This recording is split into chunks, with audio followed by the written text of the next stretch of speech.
रामकृष्ण हरी नमस्कार. गुरुवर्य वाडीकर महाराज यांच्या YouTube चॅनलवर आपले सहर्ष स्वागत आहे. आज आपल्या सोबत आहेत हरिभक्त पारायण. माझं ते माझं आणि तुझं ते पण माझंच असं जो म्हणतो तो कोण? असं बोलायचं स्पष्ट. तो दुर्योधन. सगळंच माझं आहे, सगळं मला मिळालं पाहिजे ही भावना त्याच्या अंतःकरणात आहे आणि म्हणून ते मिळवण्याकरिता पांडवांच्या बद्दल क्रोध आहे आणि क्रोधामुळे अंतःकरणात निर्माण झालेली. कार्यक्रम जेथे संपन्न होत आहे ते पवित्र स्थान म्हणजे ठाणा जिल्ह्यातील पूर्णा गाव येथील श्री विठ्ठल रुक्मिणी मंदिर. परंपरा ज्यांच्याकडून आपल्याला लाभलेली आहे ते म्हणजे वैकुंठवासी माधवस्वामी पुरणेकर महाराज आणि वैकुंठवासी बाळ महाराज पुरणेकर. त्यानंतर ही परंपरा श्रीराम गुरुजी पुरणेकर यांच्याकडे आली. 104 वर्षांची ही परंपरा आणि निमित्ताने चालत असलेला हा अखंड हरिनाम सप्ताह. चला तर मग कीर्तन रूपी श्रवण भक्तीचा आनंद घेऊया. रामकृष्ण हरी. जय जय राम कृष्ण हरे जय राम कृष्ण हरे जय जय राम कृष्ण हरे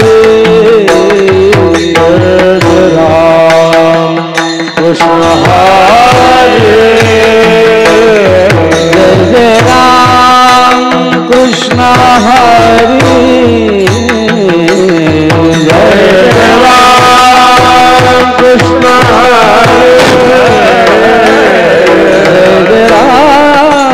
कृष्ण हरे हरे जय राम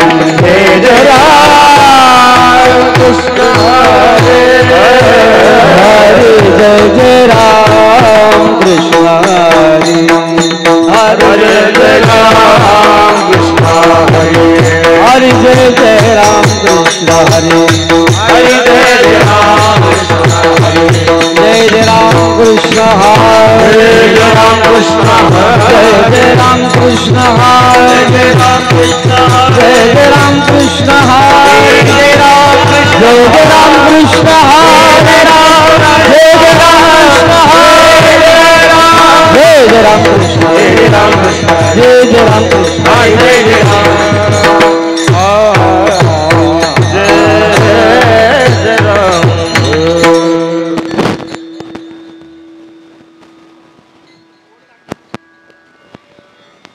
हरी सुंदरत ध्यान उभे विटेवारी करकटवारी ठेवोनिया करकटवारी ठेवोनिया करकटवारी ठेवोनिया सुंदरत ध्यान उभे विटेवारी करकटवारी